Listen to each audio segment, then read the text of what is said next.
નમસ્કાર, હું છું પ્રિયા અને તમે જોઈ રહ્યા છો જનતા કી જાણકારી ન્યૂઝ। નજર કરીએ આજના સમાચાર ઉપર। અમદાવાદના શાહીબાગ વિસ્તારમાં આવેલ તીરાપંથ સભાભવન ખાતે રાજસ્થાન વિધાનસભાના અધ્યક્ષ અને ગુજરાત વિધાનસભાના અધ્યક્ષનો નાગરિક અભિવાદન સમારોહ રાજસ્થાન યુવા મંચ અને રાજસ્થાન સાંસ્કૃતિક મંચ દ્વારા યોજાયો।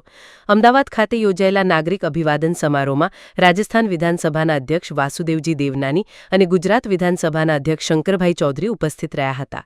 આ સમારોહમાં રાજસ્થાન પ્રાંતના પ્રવાસી સર્વ સમાજના પ્રતિનિધિઓ આગેવાનોએ ઉપસ્થિત રહી બંને વિધાનસભાના અધ્યક્ષનું સ્વાગત કર્યું હતું। આ પ્રસંગે મહાનગરના મેયર શ્રીમતી પ્રતિભાબેન જૈને સ્વાગત પ્રવચન કરીને સૌને આવકાર્યા હતા અને સૌ નગરજનોને અમદાવાદને સ્વચ્છ શહેરોમાં સ્થાન અપાવવા બદલ અભિનંદન પાઠવ્યા તેમજ આવનારા શ્રી ગણેશ મહોત્સવ અંતર્ગત માટીમાંથી બનેલ ગણેશની પ્રતિમા ઉપયોગ કરવાના મ્યુનિસિપલ કોર્પોરેશન આયોજનો અંગે સૌને માહિતગાર કર્યા। આ પ્રસંગે ગુજરાત વિધાનસભાના અધ્યક્ષ શંકરભાઈ ચૌધરીએ રાજસ્થાન વિધાનસભાના અધ્યક્ષ વાસુદેવને આવકાર્યા અને ગુજરાતમાં પ્રવાસ દરમિયાન સમય કાઢીને ગુજરાતમાં વસતા રાજસ્થાની સમાજની ચિંતા કરીને મળવા પધાર્યા તે બદલ અભિનંદન પાઠવ્યા અને બંને રાજ્યોના વિકાસમાં સહભાગી થવા અપીલ કરી હતી।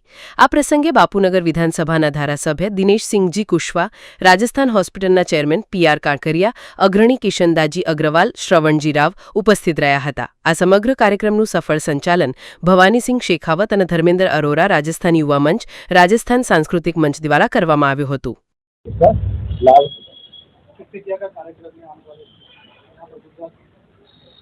गुजरात में तो केवल आज 2 दिन था, तो नागेश्वर जी और सोमनाथ जी के दर्शन करने थे। सावन का महीना था तो लगा कि दोनों के दर्शन कर जाऊँ।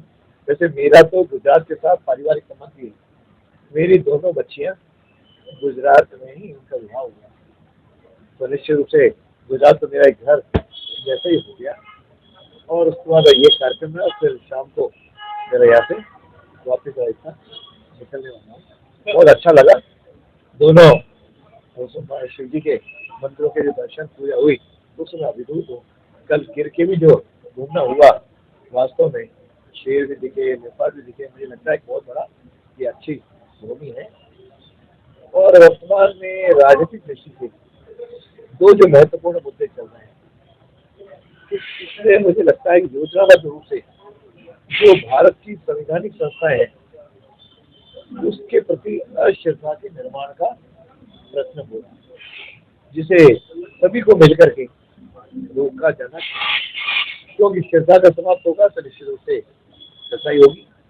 और दूसरा जो पार्लियामेंट में इस समय चल रहा है, जो मैं विधानसभा से देख रहा हूँ, तो जो अपने मतदाता सूचियों का बिहार को लेकर के जो है, वास्तव में केवल